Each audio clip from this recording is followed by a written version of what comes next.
Within 3 monthsకే I lost my father. So నేను చాలా అంటే చాలా ఇష్టం మా నాన్న అంటే నాకు. నా లైఫ్లో ఇప్పటి వరకు నేను గుండె పగిలిపోయేలా ఏడ్చాను ఒక సిచ్యువేషన్కి అని అంటే ఆ సిచ్యువేషన్లోనే. అది ఇప్పటికి నేను ఇంకా ఆ డిప్రెషన్ నుంచి నేను బయటికి రాలేకపోయాను. నేను ఒకటే అడిగాను ఆ రోజున, మా నాన్న ఎలానో తీసుకెళ్ళిపోయావు తండ్రి నువ్వు, నేను వద్దు, నాకు నా వల్ల అవ్వదు ఇంక ఈ లోకంలో, నేను లేకుండా మా నాన్న లేకుండా నేను ఉండలేను, సో నన్ను కూడా తీసుకెళ్ళిపో తండ్రి అని చెప్పేసి నేను బాగా ప్రే చేసుకుని అట్లా ప్రే చేశాను. నాన్న చనిపోయిన 3 daysకి ఐ వాజ్ కన్సీవ్డ్. సో నేను మళ్ళీ నాకు ఒక హోప్ వచ్చింది, ఓకే మేబీ ఒక లాస్ అయినప్పుడు ఇంకొకటి దేవుడు నాకు ఇస్తున్నాడని చెప్పేసి చాలా హ్యాపీ ఫీల్ అయ్యాను. బట్ వితిన్ 3 monthsకి I lost my baby also.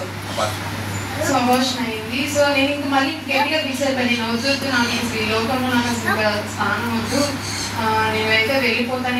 Even నేను I don't think about my husband also. So నేను ఏం ఆలోచించుకున్నాను, తీసుకెళ్ళిపోతాను అని చెప్పేసి దేవుడికి నేను బాగా ప్రేయర్ చేసుకున్నాను. మళ్ళీ వితిన్ మంత్లో I was conceived again. So మళ్ళీ ఒక హోప్ వచ్చింది లైఫ్లో, ఓకే నాకంటూ ఒకటి ఉంది ఈ లోకంలో, నేను బతకడానికి ఒక హోప్ ఉంది దేవుడు ఇచ్చాడు నాకు అని చెప్పేసి నేను నా బేబీని హ్యాపీగా రిసీవ్ చేసుకున్నాను. అందుని బట్టి నేను దేవుడికి చాలా చాలా చాలా థ్యాంక్ఫుల్గా ఫీల్ అవుతాను.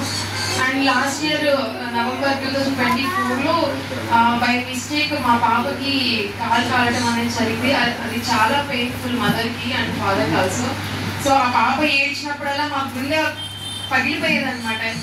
ఆ పాపను చూసి, ఆ ఏడుపుని చూసి, తండ్రి ఎందుకు తండ్రి ఇది చూడటానికన్నా నాకు నా బేబీని ఇచ్చావు అని చెప్పేసి చాలా భయపడ్డాను. కానీ వితిన్ 1 week to 10 daysలోనే నా పాపకి క్యూర్ అయితే మంచి హ్యాపీగా హెల్తీగా తిరగడం జరిగింది. అందుని బట్టి నేనైతే చాలా చాలా చాలా థ్యాంక్ఫుల్గా ఉంటాను గాడ్కి. అండ్ నేను నా హస్బెండ్ గురించి నేను ఎంతగానో ప్రే చేస్తాను, ఒక కాన్స్టెంట్ జాబ్ ఇవ్వండి తండ్రి, నా భర్తకి నాకు ఒక గౌరవాన్ని ఇవ్వాలి, నా సొసైటీలో నా కుటుంబానికంటే ఒక గౌరవం ఉండాలని చెప్పేసి ఎంతగానో ప్రే చేశాను. లాస్ట్ 1 month చాలా స్ట్రగుల్ అయ్యాను జాబ్ విషయంలో. సో ఇప్పటికీ ఒక హోప్ ఉంది, ఓకే ఏది అవ్వదు, నా తండ్రి నాకు ఎలాంటి హాని చేయడు, ఎలాంటి ఒడిదుడుకులో సిచ్యువేషన్స్లో నన్ను పెట్టడానికి చెప్పేసి అందరి బట్టి నేనైతే చాలా థ్యాంక్ఫుల్గా ఫీల్ అవుతున్నాను. ఈ చిన్న సాక్ష్యాన్ని దేవుడు దీవించుకున్నారు, ఈ చిన్న అవకాశం ఇచ్చినందుకు పాస్టర్ గారికి వందనాలు చెప్తున్నాను.